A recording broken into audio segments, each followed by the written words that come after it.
Oh, hey, do you Hello. work for the bug group? Yes, I do. Do you think you could help me find Miss Rhonda? Rhonda. Oh, okay, perfect, thank you. You're welcome. Excuse me, are you Miss Rhonda? Yes, hi.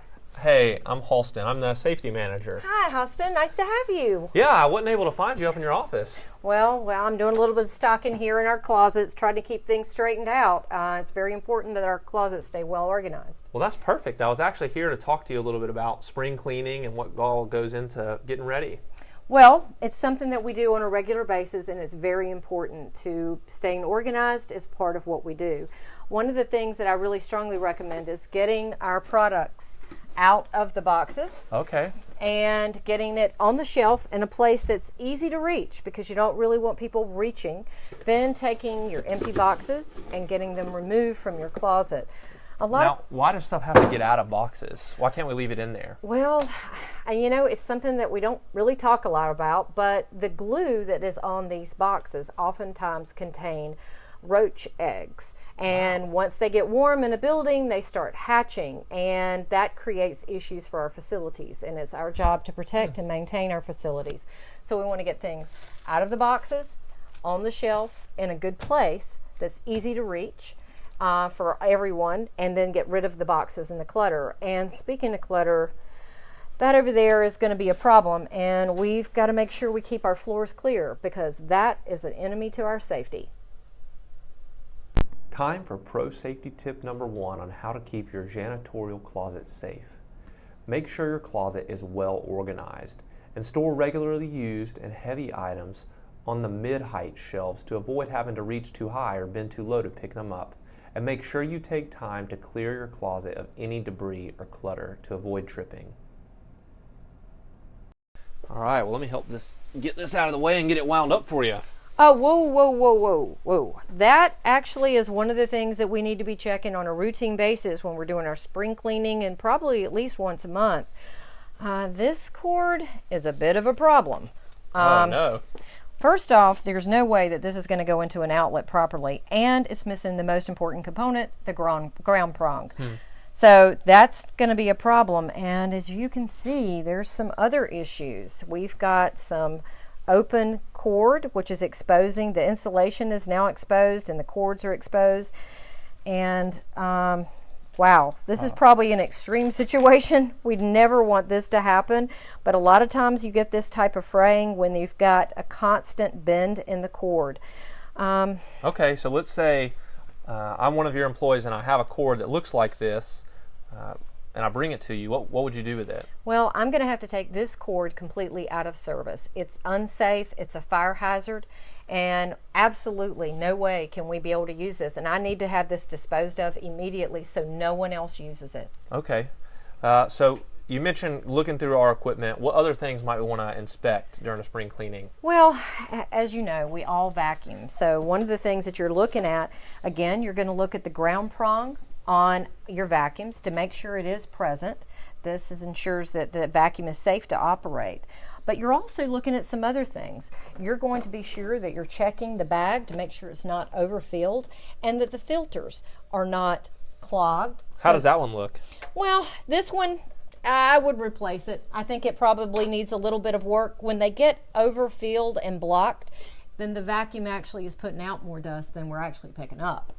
So how would an employee go about replacing it? Who would they need to contact? I would contact my immediate supervisor or the lead, and maybe even your operations manager.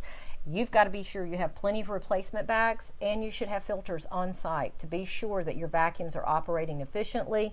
And you don't want to create too much drag on the motor, because before you know it, you'll burn it up. Very good. The filters are also extremely important because even for safety reasons, we have to make sure we're cleaning the air like we're promising our client we're going to do. Closet safety pro safety tip number 2. Take time to look at each one of your extension cords for damage. This damage could cause an electrical fire. Also, check your vacuum bags and filters. We want to make sure our vacuums are cleaning safely and efficiently. And finally, inspect any other equipment that you use regularly for defects. Cool. Well, what else do you have to show me about spring cleaning? Well, it's really important that we're checking all of our trigger sprayer bottles, make sure that they're clearly labeled and identified. For example, This is a big no-no. This bottle is not labeled. It does not have a label, and I have no idea what is in here. That's a kind of a problem. Okay, so what do you do with it? Well, what I'm going to do is dump these chemicals out because I have no idea what it is, and anything placed in here could cause a chemical reaction, and that could be a danger to our employees or in the environment. So what I'm going to do is dump this out and get rid of it. All right. So if it does have a label, what are we looking for on the label? What kind of stuff needs to be on there? Well, it's really important that your labels are compliant and that they're going to identify the name of the product, the application that it's used for, and the chemical, the main active ingredients that are in there. It's going to give you a lot of other information as well. It's going to give you a number to call in case there's an emergency. But every bottle must contain a label. Very good. So we're looking for what is it, what's in it, and what is it used for? Correct. Very good. And if your employee noticed that there were a bunch of bottles that were missing labels, what would you ask him or her to do? First thing I would ask them to do is rid the bottle of any chemicals, and then I will bring them their all of the labels. It's really important. It's a step that we sometimes get confused. We put the label on the fresh bottle so that whatever goes in there, when you're mixing the chemicals and diluting them, it makes sure it contains and matches what's on your label. Gotcha. Very good. Pro safety tip number 3. Take time to make sure every single bottle in your janitorial closet has a label. And if it doesn't have a label, pour the contents out and contact your manager for a new label immediately. Finally, each bottle should be labeled before it is filled. That way we can ensure that the contents in the bottle match the label. We have all of our bottles labeled, but we want to get a little bit more information about the chemicals we're using. Where will we go to find that? Well, it's important that every one of our sites has a safety data sheet manual. This is very important. This a lot of times you'll hear it referred to as the SDS book. It's really important that because we have information here, it identifies each chemical that you have on site, any dangers, proper PPE to use. It also gives you 1-800 number to call in case there is an emergency. So each site is required to have one of these. That's great. And here at the Bug Group, we have another option for you to go get information about the chemical you're using, and that is at www.buggroupsds.com. If you go to that site, you can type it into a search bar, whatever chemical you're trying to use, and it'll take you right to that chemical and pull up the SDS for it. Or, in the case of an emergency, if you really needed to find out information on a chemical quickly so that you could tell the medical provider what you were using or exposed to, you could call 1-866-BUD-911, and we will be able to get that information to you really quickly. I'm so glad, Halston, you brought up these posters. They have been a wonderful addition to our to the Bud Group and our safety program. It keeps everything right up front. Every site should have one of these posters in one of your janitorial closets, at least one. If you have a large site, you might need more than one poster. It's very important that we keep this information available to our employees. Absolutely. That's a good point. And one of the things that's on this poster is that if you need even more information, you can request the HAZCOM program that the Bug Group has from your supervisor, and they will be able to give it to you.